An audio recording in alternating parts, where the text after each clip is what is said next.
Bugün təqvimdə 6 fevral, 6 Şubatı göstərir. O tarix ki, Türkiyə tarixi üçün olduqca dəhşətverici idi. İstər təsirli, istər ürkütücü o videoları təkrar-təkrar xatırladıqca əslində 6 fevralın bizə bir çox şeyi öyrətdiyini anlayırıq.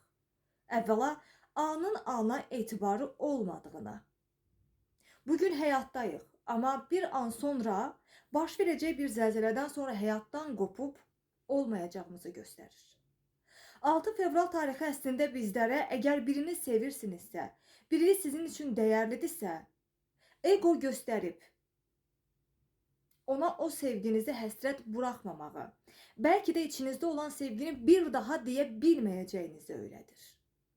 6 fevral tarixi eyni zamanda Azərbaycan və Türkiyə qardaşlığının, dostluğunun bir nümunəsini təkrar-təkrar xatırladır. Tarix boyu bir-birimizə Osmanlı dövründə Nuru Paşanın Azərbaycana dəstəyi, İkinci Qarabağ Savaşında Türkiyənin Azərbaycana dəstəyi, meşə yanğınlarında Azərbaycanın Türkiyəyə, İstanbul zəlzələsində, Van zəlzələsində Azərbaycanın Türkiyəyə dəstəyi, Qurtuluş Savaşı zamanında Azərbaycanın Türkiyəyə dəstəyi kimi 6 fevral tarixi də Azərbaycan və Türkiyə qardaşlığının, dostluğunun ən bariz nümunəsini göstərdiyi günüdür. Çünki Türkiyəyə ən böyük dəstəyi Azərbaycan göstərmişdi.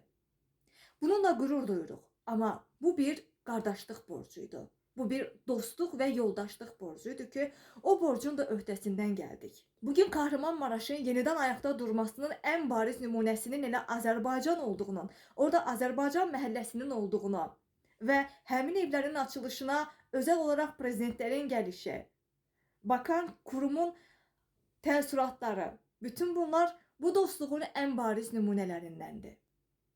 Üzülərək xatırlayırıq.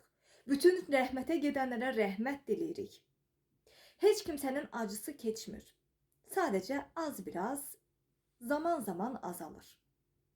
Amma ümid edirik ki, bugün o zəlzələ qurbanları olan, o zəlzələdən əziyyət çəkən insanları heç bir zaman unutmayaq və hər zaman da yanlarında olaq. Biz dar günün dostuyuq. Qısaca, mənim üçün 6 fevral üzüntü və şərəf günüdür deyə bilərəm.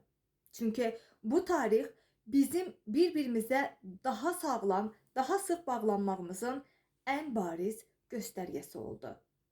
Allah bütün ölənlərə rəhmət eləsin, qalanlara başınız sağ olsun deyirik və inşallah ki, bir daha belə bir günün təkrarı olmasın deyə dua edirik.